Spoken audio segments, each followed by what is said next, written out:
અંતઃપટલમય તંત્ર એન્ડોમેમ્બ્રેન branch system. કોષમાં બધી જ અંગિકાઓ તેઓના રચના અને કાર્યની દ્રષ્ટિએ અલગ હોય છે, છતાં પણ ભેગી મળીને અંતઃપટલમય તંત્રની રચના કરે છે. તેઓ કાર્ય એકબીજા સાથે સંકલિત છે. અંતઃકોષરસ ઝાડ, ગોલ્ગી કાય, લાયસોઝોમ, રસધાની અંતઃપટલ તંત્રનો ભાગ છે.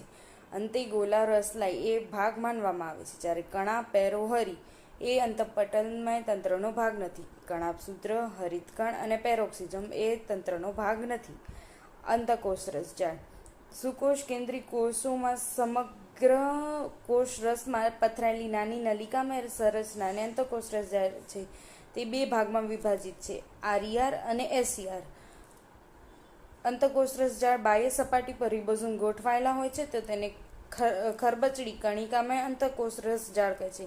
રફ એન્ડોપ્લાઝમિક રેટિક્યુલમ કહે છે, જ્યારે રિબોઝોમની ગેરહાજરી અને સ્મૂથ એન્ડોપ્લાઝમિક રેટિક્યુલમ કહે છે. લીસી કણિકા વિહીન અંતઃકોષરસ ઝાડ. આરઈઆર પ્રોટીન સંશ્લેષણ અને સ્ત્રાવની ક્રિયામાં ભાગ લે છે, જ્યારે એસઈઆર લિપિડ સંશ્લેષણમાં ભાગ લે છે. ને જ્યારે પ્રાણી કોષોમાં સ્ટીરોઇડ અંતઃસ્ત્રાવ પણ એસઈઆરની મદદથી જ જોવા મળે છે. ગોલ્ગી પ્રસાધન. કેમિલો ગોલ્ગીએ 1898માં સૌ પ્રથમ કોષ કેન્દ્રની નજીક ઘટ અભિરંજિત જાલિકામય રચના જોઈ હતી. તેને ગોલ્ગીકાય નામ આપ્યું હતું. તે ચપટી અને બિંબ આકારની કોથળી છે, સિસ્ટર્નીની બનેલી છે. તેનો વ્યાસ છે 0.5 માઇક્રોમીટરથી 1 માઇક્રોમીટર.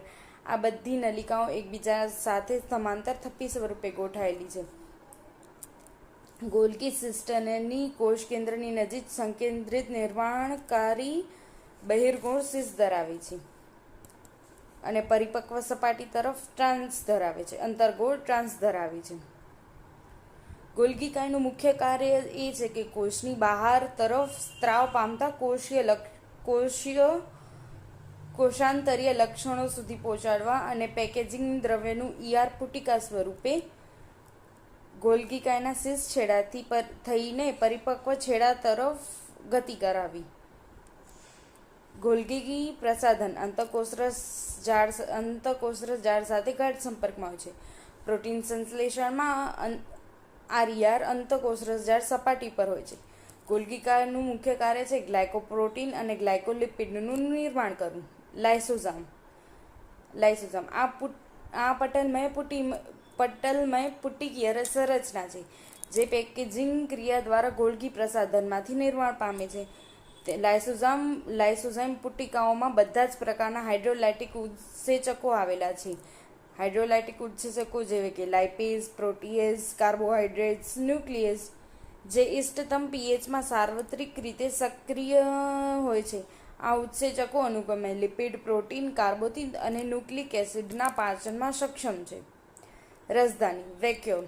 કોષરસ પટલ દ્વારા ઘેરાયેલા જગ્યાને રસધાની કહે છે. તેમાં પાણી, રસ, ઉત્સર્ગ દ્રવ્યો અને પદાર્થો હોય છે, જે કોષ માટે ઉપયોગી તો નથી તેવા દ્રવ્યો તેમાં જોવા મળે છે. રસધાની એક પટલીય રચના છે, જેને ટોનોપ્લાસ્ટ કહે છે. રસધાની પટલ. કોષમાં 90% ભાગ રસધાની જોવા મળે છે. સંકેન્દ્ર ઢોળાંશની વિરુદ્ધ દિશામાં રસધાની પટલ, એટલે કે તેમાં સાનુકૂલિત વહન થાય છે. અમીબામાં આકુંચક રસધાની જોવા મળે છે, જે આસુંતિ નિયમનમાં જરૂરી છે. ઉત્સર્જન માટે મહત્વપૂર્ણ છે. અમીબામાં આવેલી રસધાની ઉત્સર્જન માટે મહત્વપૂર્ણ છે. ઘણા બધા કોષોમાં પ્રોટિસ્ટા અનધાનીનું નિર્માણ કરે છે, જે ખાદ્ય પદાર્થનું સંગ્રહ કરે છે. કણાભસૂત્ર માઇટોકોન્ડ્રિયા. કણાભસૂત્રને જ્યાં સુધી અભિરંજિત કરવામાં ના આવે ત્યાં સુધી તે માઇક્રોસ્કોપમાં જોઈ શકાતું નથી. કણાભસૂત્રનો આકાર સોસેજ કે નળાકાર છે.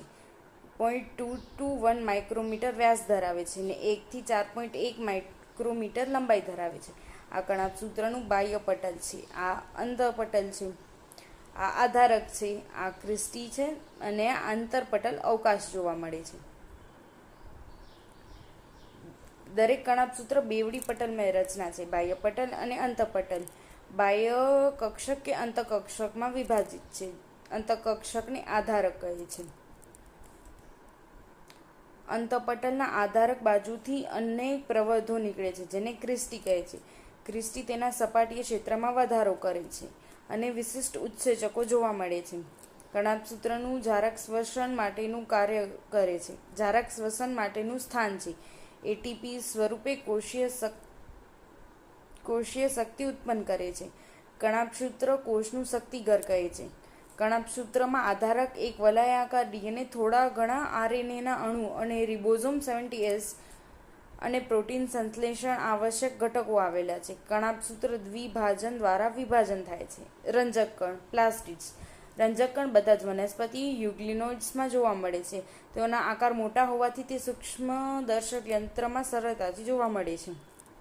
રંજક દ્રવ્યોના આધારે 3 પ્રકારમાં વહેંચવામાં આવે છે: હરિતકણ, રંગકણ અને રંગહીન કણ. હરિતકણ ક્લોરોફિલ અને કેરોટીનોઇડ્સ રંજક દ્રવ્ય ધરાવે છે, જે પ્રકાશ સંશ્લેષણની ક્રિયા માટે આવશ્યક પ્રકાશ શક્તિ ગ્રહણ કરે છે. રંગકણ ચરબી દ્રાવ્યમાં કેરોટીનોઇડ્સ, ઝેન્થોફિલ અને રંજક દ્રવ્ય ધરાવે છે. રંજક દ્રવ્ય વનસ્પતિમાં વિવિધ ભાગોના પીળો, નારંગી, લાલ રંગ આપે છે. રંગહીન કણ જુદા જુદા આકાર અને કદના જોવા મળે છે. મંડકણ સ્ટાર્ચ કણ છે, જે સ્ટાર્ચ સ્વરૂપે કાર્બોદિત સંગ્રહ થાય છે. બટાટામાં તેલ અને ચરબીનો સંગ્રહ કરે છે, જ્યારે સમિતાયકણ પ્રોટીનનો સંગ્રહ કરે છે. લીલી વનસ્પતિમાં મોટા ભાગે હરિતકણના પર્ણો મધ્યપર્ણપેશીના કોષોમાં આવેલા હોય છે. તેના મુખ્યત્વે લેન્સ આકાર, અંડાકાર, ગોળાકાર અને બિંબાકાર અથવા પટ્ટી આકારના હોય છે. તે જુદી જુદી લંબાઈ ધરાવે છે, 5 થી 10 માઇક્રોમીટર અને પહોળાઈ 2 થી 4 માઇક્રોમીટર ધરાવે છે. ક્લેમિડોમોનાસ. લીલી લીલમાં મધ્યપર્ણ કોષની સંખ્યા 20 થી 40 જેટલી હોય છે. હરિતકણ પણ બેવડા પટલમય રચના છે. અંદરનું પટલ ઓછું પ્રવેશશીલ છે.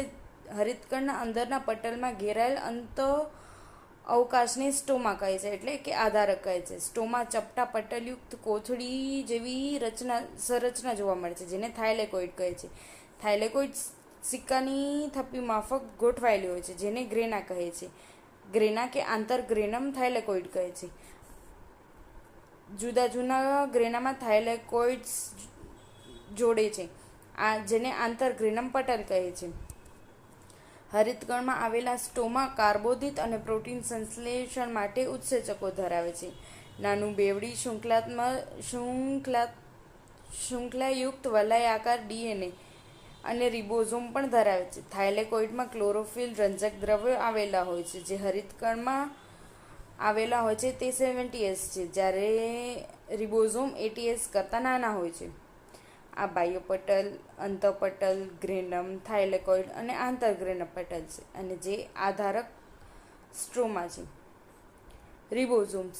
જ્યોર્જ પેલેડે 1953માં ઇલેક્ટ્રોન માઇક્રોસ્કોપ બાદ કણિકામય સંરચનામાં રિબોઝોમ સૌ પ્રથમ નિહાળ્યું હતું. રિબોઝોમ એ ન્યુક્લિક એસિડ અને પ્રોટીનની બનેલી રચના છે. સુકોષ કેન્દ્રી કોષમાં 80S પ્રકારના રિબોઝોમ હોય છે, જ્યારે આદિકોષ કેન્દ્રી કોષમાં 70S પ્રકારના રિબોઝોમ્સ હોય છે. રિબોઝોમના 2 પેટા એકમો છે, 80S અને 70S. 80Sમાં 2 પેટા એકમમાં મોટો પેટા એકમ 60S અને 40S, જ્યારે 70S રિબોઝોમમાં 50S અને 30S છે, જ્યાં S એ સ્વેડબર્ગ યુનિટ છે. અવશેષ ગુણાંક. આડકતરી રીતે તેનું કદ અને ઘનતાનું માપન કરાય છે.